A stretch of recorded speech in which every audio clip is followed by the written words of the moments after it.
Hey, welcome to Tank Talk. I'm your host, Bob Tankard. And this evening's guest is a dear friend, longtime friend, Harold Chapdelaine. Harold and I go way back to the West Tisbury School, where Harold served on the school committee and his daughters. And every time I go in my basement, I have a picture of your daughter when I used to have lunch with the kids when they were little, and your daughter was one of them right now. Now she's a colonel or something like that in the Air Force. Now she's a lieutenant commander in the Navy, Bob. And Navy, but same, almost the same. Yep. Harold, welcome. And you're representing the Tisbury School Committee and project for the new building. That's correct, the Tisbury School Building Committee. Right. Now, Harold, it's always important that people in the community probably know you, but some don't. So tell us a little bit about Harold. This is true. I'm definitely a wash ashore. October 1st, 1979. Joan and I came to the Vineyard for a one-year contract she had at the hospital, and now it's been a lifetime. And we've appreciated it. More people come for 15 minutes and been here for 30 years. That's right. That's exactly right. I'm a builder on the Vineyard and have been since my days with Frank Welch back in 79, 80. Right. Yep. As you mentioned, my daughters, through my children, I became a volunteer in the classroom up at the West Tisbury School, where we instituted a project-based curriculum that lasted a year long, science, math, and geography. That then brought me to West Tisbury School Council. Right. Eventually, we regionalized. Right, exactly. So some time on the Up Island Regional School Committee. And then I departed West Tisbury and moved to Vineyard Haven. Hey, well, sometimes things happen, you know what I mean? I can remember us working together, getting things together. But I was more impressed with how you and your wife both participated in the school system up in West Tisbury when I was principal in a positive way, and how you really energized and supported your children. But you didn't only support your children. It was something about you that you supported the children. All of the children at the school. And that's a rarity. And sometimes parents only look after their own and not look after the others. You and your wife looked at not only your own, but to others. So it doesn't surprise me that you're here now with no kids in school, really no attachment, and you're looking at trying to renovate a new building to provide a positive education for kids. Now tell me something, Hal. Years ago, they talked about it. When I was the principal of the West Tisbury School, there was a lot of renovations going on in the school system. They renovated the West Tisbury School. They were building the Eggertown School at the time, and they started building the Oak Bluff School. And Tisbury at the time, in the early 90s, I want to say 92, 93, they did an addition. And at that time, there was a question came up, do we renovate the whole school, or do we build a new school? Way back then. Wow. And came up, and then they renovated for $3-point-something million. And now we're in another process. A couple of years ago, it came back up. We need a new school. The population is getting grown. We don't have enough room for special ed. We don't have enough room for this, that, and the other. Why renovate and not build? Well, Bob, I think that the answer to that came from the voters. In 2018, the previous school building committee put forth a proposal to build a new school on the existing location, which would have kept the children in the existing school during construction. The voters spoke, and a lot of people believe the advocacy that came out of that was they wanted to preserve the original 1929 building. I mean, it's iconic in the town of Tisbury. It's 92 years old. So according to the Martha's Vineyard Commission, in 8 years, it'll truly be historic. And I think that sentiment speaks to all the people that are attached to that school. They are the fabric of the community. And so the select board and the school committee initiated a new school building committee by virtue of a warrant article that said, bring the voters a renovation addition that fits the education program of the Tisbury School. So that's what set us on course to pursue what is now the recommended schematic design for the voters to look at in the coming week. Now, one thing, not too long ago, probably maybe 2 months ago, we met on Zoom, and you sort of took the people that were on Zoom through the designs of the building. You know what I mean? And so, tell me something. You're looking at a school that's going to still be in operation while kids are in school. Somehow they're going to renovate it, or is that going to be different? So yeah, that's a very valid question, because many in the community have expressed concern. A couple of years ago, the town of Tisbury purchased 55 West William, which is kind of diagonally across from the existing campus. Okay. And the plan right now is to erect a temporary school, so that's trailers, Okay. on 55 West William Street. Okay. That would, if all things progress as we've anticipated, January of 2022, the children would move into that temporary school. Okay. Demolition would start on the interior of the existing school, and by January of 2024, we'd move back in to a fully renovated school with essentially 3 additions on it. So the kids will have to stay in that temporary school for about a year and a half?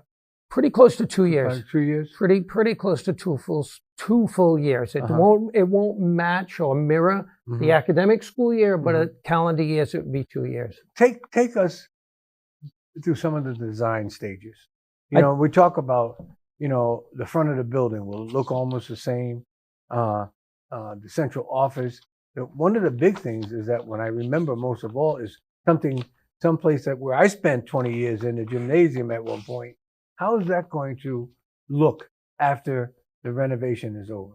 I think the key element in that is go back to what the voters said about wanting to preserve the 1929 school. So when you're on West William and you're looking at the 1929 school, that's what you will see. You will see that completely renovated. And when I say completely renovated, 1929 and 1993 additions, we will strip them to the studs. We'll see every wire, pipe, piece of equipment. It comes out and it's brought in full compliance to all the new regulatory aspects. So you're really basically going from, you're looking at a building that at the present time is 56,000 square feet. That's right. And you're going to a building that's going to be 73 to 74,000 square feet. That's exactly right. And the areas, how are they going to attack those areas? In what way? So let's start with administration, because you know how compressed that existence was in the building. My wife talks about it still. So where the White House sits right now, the White House would be removed, and there would be a 1-story addition kind of spaced off the existing building that will accommodate the administrative offices. It'll accommodate the nurses' services, including HIPAA compliant resting areas for the children, appropriate medical spaces and office space. The other big piece of that wing is our what do we call that? Shared services out of the superintendent's office, pre-K program. Right now, Tisbury we participate by moving students into other shared services programs, but we don't have the space to kind of pick up our share of contribution. So that'll be in that wing, which is going to literally sit right over where the White House is. Okay. That'll also provide safe, secure entrance and exits from West William Street and from Spring Street. Okay. A little sliding of the buses for drop off on Spring, but a much healthier, wider entrance for the children on the Spring Street side. On the West William side, the horseshoe will still remain. For example, a child that is, mobility challenged, whether it be wheelchair or whatever, the lift bus would come there and they would enter with the children who were dropped off by their parents' cars into that entrance. When school starts, those doors all lock. And the administrative offices have a clear view of that vestibule, and the only way the rest of us will get in the school is if we've been passed in. So that's that administrative wing. It's purposely one story because in the second and Right. third story, we're still showing the historical aspects. Now, when you say third story, It's are you, when I'm saying third story, are you including at the present time the old cafeteria as being one story? And then Yes. and then the office where it is right now, the second story, and then the third story is the top floor, where in our day that was the second floor. That's right. That's the terminology Okay. we've adapted Okay. just to kind of keep All right. the conversation Okay. uniform. All right. Otherwise, we're always Right. throwing that qualifier in. So that's what happens at that end on the administrative piece. The gym, and I should say in the early design concepts, we Right. kicked around, can we renovate the gym? Could we repurpose that space and maybe turn that into the Right. cafeteria and the Right. Right. kitchen? And there were obstacles Mhm. associated with that. So as that design evolved, we looked at it and I said, let's kick the idea of taking the gym away. And if we do that, we then can dig down, which in probably the 30s was not an easy task on the vineyard to dig 9-10 feet into the ground. No, it wasn't. So we dig down, we build a middle school sized gym, so Right. MIAA Right. compliant gym, but we have that entrance down at the Spring Street level. So in other words, when you come into when you come into that parking lot, you're going to be walk right into the gym without climbing the stairs. We're going to get rid of that. Okay. None of us are getting right. younger in Tisbury. That's Well, right. hopefully there are Right. more. But yes, you walk right into the gym. We look at that just from a community standpoint, to sidebar for a minute, as much easier access for our citizens that are going to use it. We look at it not as an emergency shelter, but as a gathering center in case there's major power outages for a short period of time. People will be able to come and utilize it. Certainly, you lived in that Right. gym, know. Right. For a basketball game, you put the bleachers away. You didn't pull the Yeah. bleachers out. Exactly. Now we have permanent bleachers. We'll have a stage across from the bleachers, proper buffer zones for the children, Right. as opposed to Right. running the wall. Boom. Right. So what that does, One thing I want to explain something to you. yeah, I don't know where you got the concept from, but years ago, I was doing some consulting work, and I had an opportunity to actually film some of the work that was being at New Bedford Folk. They had built just a new school, and believe it or not, when you're saying walking in from the street into the facility of activities, you could walk from the street right through the building, nice foyer, nice everything, right through a set of doors and right onto the athletic field. Yeah. The athletic field was right there. And all the gymnasium stuff was on the same level. And I'm saying, boy, this is a great concept. You know what I mean? It was just high enough so that any kind of precipitation would run down right, off of anything. And I said, that's a good idea. So the concept is a great concept to be able to walk right in. It is, because that is our community space. And the other part of it is, the existing gym is a relatively low ceiling gym. Right. So now we will be able to provide a full height gymnasium, but the new roof line will not be any higher than the existing roof line. One, right. So those windows up on what we call the third floor will still see out over that building. The other component of removing the gym, because it doesn't run truly parallel with Spring Street. It runs off at about a 20-degree angle. Exactly. So if we slide it or pivot it and parallel with Spring Street, we then can capture a chunk of land on the side. That's kind of to go back to that flat surface. Almost where that exit door is in the gym now. Yes. That side door coming out, it was always just a sidewalk and a hill. It led you to nowhere. Right. It led to nowhere. Right. Right. So like you were saying, with that flat surface of the New Bedford School, we capture this chunk of land that has a change of elevation of about 9 feet. Right. And in there, attached to the gym, is a block of classrooms that will take on our unified art, music, orchestra, vocal, English language, health, which is now a replacement of the curriculum from Home Ec. It will capture a stairway as well as the elevator to transition now because we've changed those grades. So that will that be now to explain because now the gym is lower. Will they be above the gym in a sense, or alongside of it, or in the back of it? They'll be alongside of it, kind of moving as you move towards West William Street. Okay. So now when we've done that, we've articulated the gym. We've taken off what is the existing music room, which is kind of down in the bowels of the school, right? So that comes off, and that catch-all janitor area between the 93 edition, existing gym, and the original school, I refer to it as very underutilized real estate. Exactly. So we're going to grab that, and in there, we'll introduce industrial arts, kitchen, and cafeteria. So that's why I say there's kind of 3 little growth areas onto the existing building. What about the other side? If you were looking from the playground, the junior high school side playground, and you were looking and you look towards the left-hand side, you got the gym over here in the left-hand side. Those are all like 3rd and 4th grade classrooms now, I think. It used to be when I was there.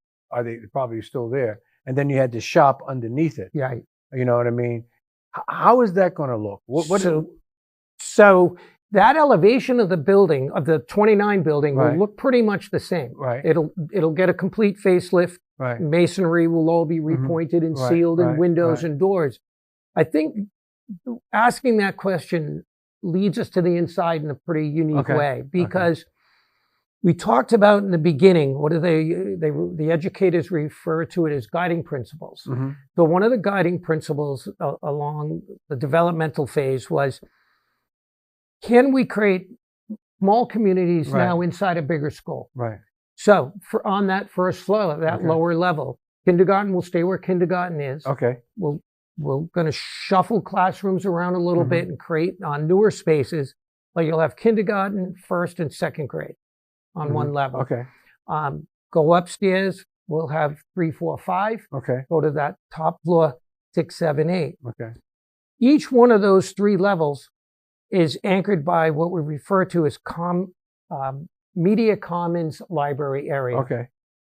So the concept of a traditional library, as we know it so well, and how I was quite impressed with a retired headmaster who looked at our plan and saw that, and to paraphrase as best I can, he said, in schools today, we no longer need to build traditional libraries. You don't. We learn in a different way. Exactly.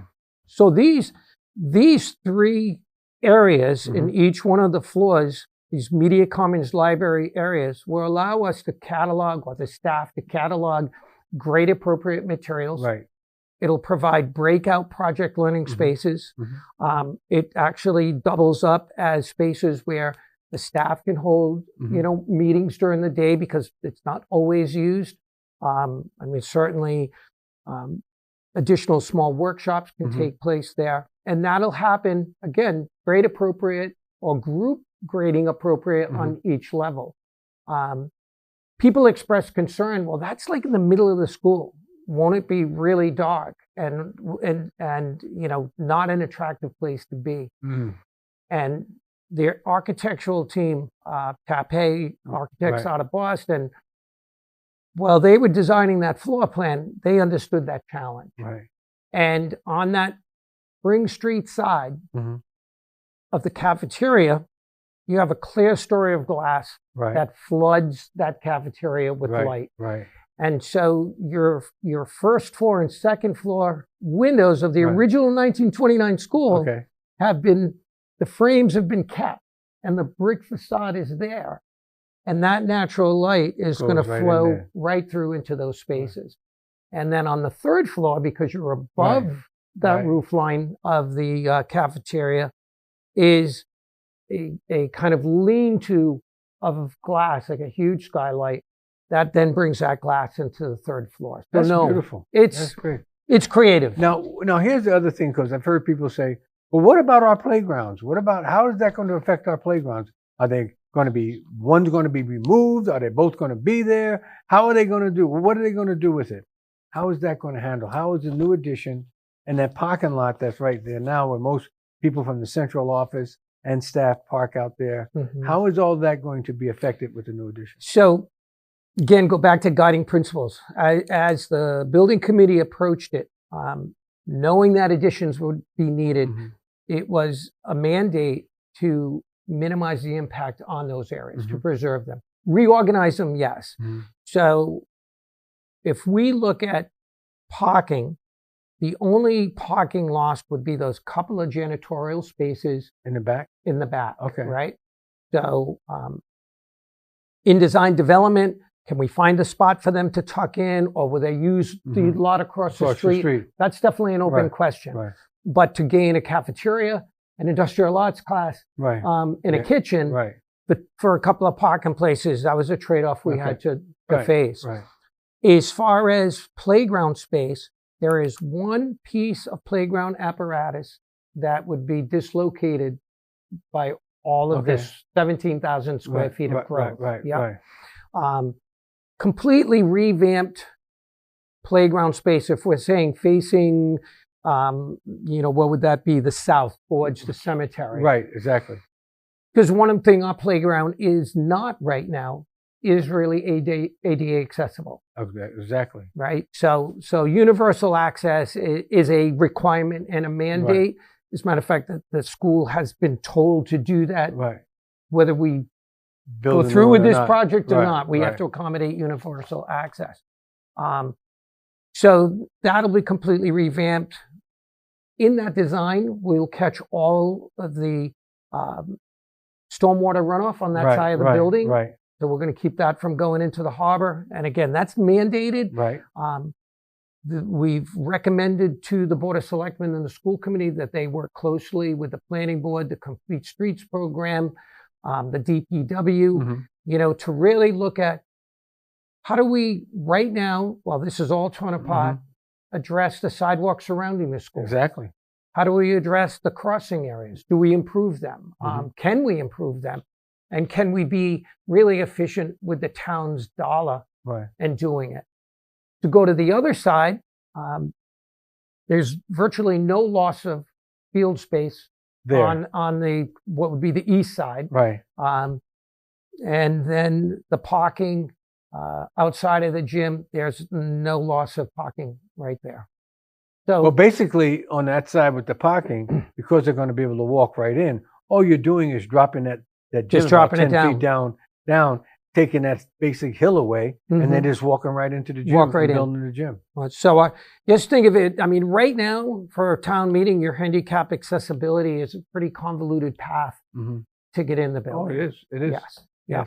I mean, one of the things that's probably you've been asked, members of the finance committee's been asked, probably selectmen's been asked, school committee members been asked, cost has been probably the most resounding verbiage coming out of this whole thing. $50-something million over how many years? And what people are saying, how does $56 million affect our taxes? That's what they're thinking. Tell us about that. And that it's, again, another huge question, as all of them are associated with the project. So the construction estimates are at $53,185,000. And I'm just going to stress, so everyone knows, that does not include the cost of solar panels. And I'll come back to that if we have time. In that $53,185, we're carrying about a $3 million construction contingency. There's a component that's also a design contingency, because if you have an unforeseen condition, you've got to pay the architect to prepare it. Then there's $2.5 million in that budget towards a temporary school as well. The temporary school will probably take a little more than 2.5, but the select board and the school committee, that is in their purview and not ours. But when we were building our estimates, we recognized the need, and so we included it. But to go back to the taxpayer, which we all are, that's right. An easy translation of this, based on a 2.5% bond rate, a 30-year level funded bond, we're looking at $92.35 per 100 of valuation. Okay. Okay. So $1 million house, $923.50, if my math is Yeah, quick. okay. But that's the impact. It's actually lower per month than where we were with a $32 million bond in 2018. But there's 10 more years on it. And I don't want to discount that there's 10 more Okay. years on it. Okay. Inflation's going to have an impact Mhm. by the time we get there. Mhm. Many people felt that stretching that bond out Mhm. over 30 years did a couple of things. Mhm. One, it lowered the impact on a monthly basis. We're a working town. Right, right, There's a lot of Friday to Friday right, people in our town. right. So keeping that under control is critical Okay. to their life. The other part of it is it spreads it over a great amount of year of direct users. Exactly. Instead of 20, there's 30 Right. users, so that's almost 4 classes that go Right, through there. Right. Obviously, when you hit 30 years, you'll be needing some service work. Harold, we got about a minute and a half. Woo! So let me tell you, ask you a question. I want you to look into that camera and tell the voters of Tisbury why they should vote for this project. Why should we vote for this project? Well, I think because we have to fulfill the social contract. I'm a firm believer that the social contract is cradle to grave. If you were educated, you educate someone else. That, Bob spoke Right. about my commitment to education earlier. That is our obligation to the generations to come. The people in 1929, they laid themselves out there for not so much myself, but everyone who's lived in Tisbury since 1929, 92 years. It's time for all of us to step up to the plate, take on that responsibility, and guarantee that there's a building to continue the excellence that is performed every single day in that school. That's why I think we should vote for this project. Well, Harold, thank you. And I'm hoping that the Tisbury public heard what we said today and will vote for the school. We definitely need it. And I think the kids need it most of all. And I want to thank you for spending your time to coming on Tank Talk. And I want to thank you for tuning into Tank Talk. Until next time, this is your host, Bob Tankard, saying good evening.